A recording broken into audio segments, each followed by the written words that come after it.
بسم اللہ الرحمن الرحیم نحمده ونصلی ونسلم علی رسوله الکریم اما بعد فاعوذ باللہ من الشیطان الرجیم بسم اللہ الرحمن الرحیم یا ایہا الذین آمنوا کتب علیکم الصیام کما کتب علی الذین من قبلکم لعلکم تتقون صدق اللہ العظیم ان اللہ وملائکتہ یصلون علی النبی یا ایہا الذین آمنوا صلوا علیہ وسلموا تسلیما الصلاۃ والسلام علیک یا سیدی یا رسول اللہ وعلی آلک واصحابک یا سیدی یا رحمۃ للعالمین۔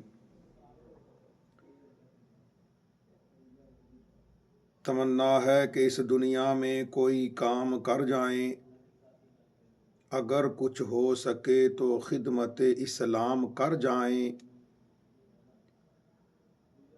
یہی ہے آرزو کہ تعلیم قرآن عام ہو جائے، ہر پرچم سے اونچا پرچم اسلام ہو جائے۔ اللہ رب ذوالجلال کی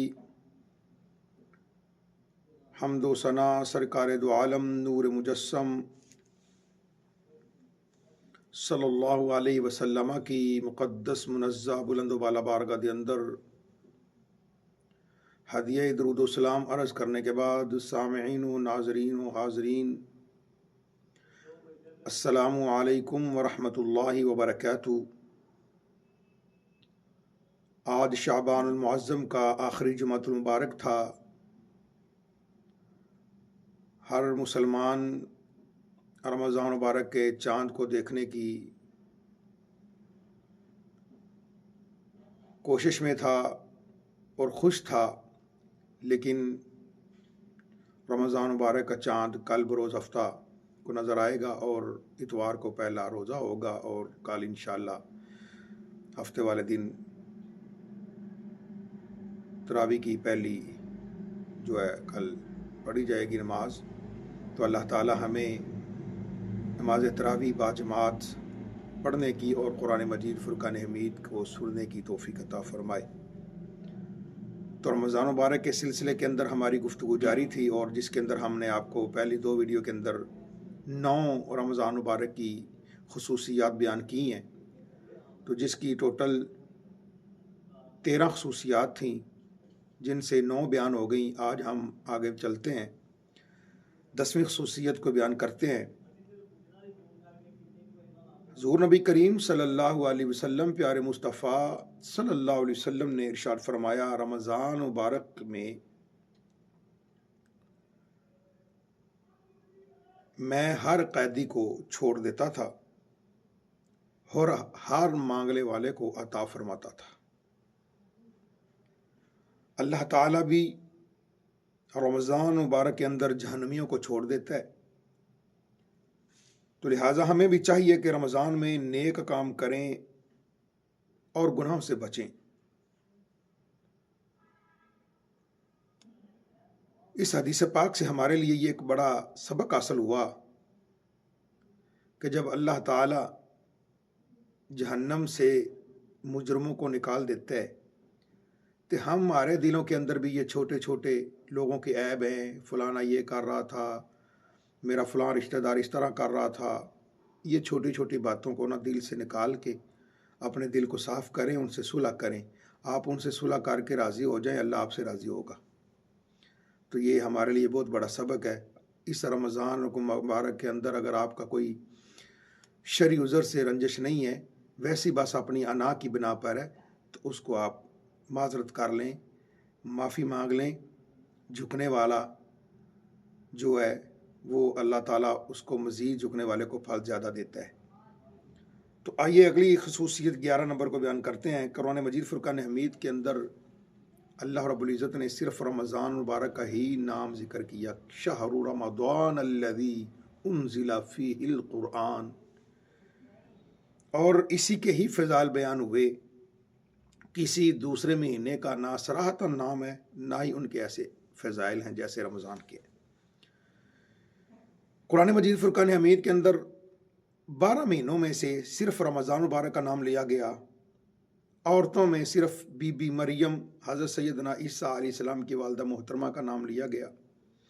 صحابہ کرام میں صرف حضرت سیدنا زید بن حارثہ رضی اللہ تعالیٰ کا نام قرآن مجید میں لیا گیا، جن سے ان تینوں کی عظمت معلوم ہوئی. ویسے پورے قرآن نے صحابہ کی شان کو جگہ جگہ ذکر کیا ہے، لیکن صراحتاً جو نام قرآن نے بیان کیا وہ حضرت زید بن حارثہ ہے رضی اللہ تعالیٰ عنہ. 12ویں خصوصیت رمضان مبارک کی یہ ہے کہ رمضان مبارک کے اندر سحری کے وقت بھی اللہ دعا کو قبول فرماتا ہے اور افطاری کے وقت بھی اللہ دعا کو قبول فرماتا ہے.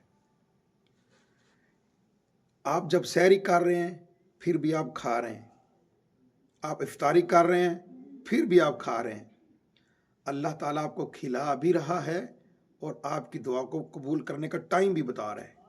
آپ سحری بھی کریں، اس کا شکر ادا کریں، اس سے مانگیں. آپ افطاری کر رہے ہیں، اللہ کی بارگاہ میں شکر ادا کریں، اس کی حمد و ثنا بیان کریں، اس کی اپنی التجائیں بیان کریں، دعائیں مانگیں اپنے لیے، عزیز و اقارب کے لیے، والدین کے لیے. یہ بڑے اہم 2 موقع ہیں جن کے وقت دعا اللہ تعالیٰ کی بارگاہ میں بہت جلد قبول ہوتی ہے. تو یہ افطاری اور سحری کسی اور مہینے کو بھی حاصل نہیں ہے. 13 نمبر خصوصیت رمضان مبارک کے اندر 5 حروف ہیں، را، میم، ضاد، الف، نون. را سے مراد ہے رحمت الہی، میم سے مراد ہے محبت الہی، ضاد سے مراد ہے زمان الہی، الف سے مراد ہے امان الہی، نور سے مراد ہے نور الہی. تو رمضان میں 5 عبادت خصوصی ہوتی ہیں: روزہ، تراویح، تلاوت قرآن پاک، اعتکاف، شب قدر میں عبادات. تو جو بندہ کوئی صدق دل سے یہ 5 عبادات کرتا ہے، اللہ تعالیٰ اس کو یہ 5 انعام عطا فرما دیتا ہے. وہ کون سے؟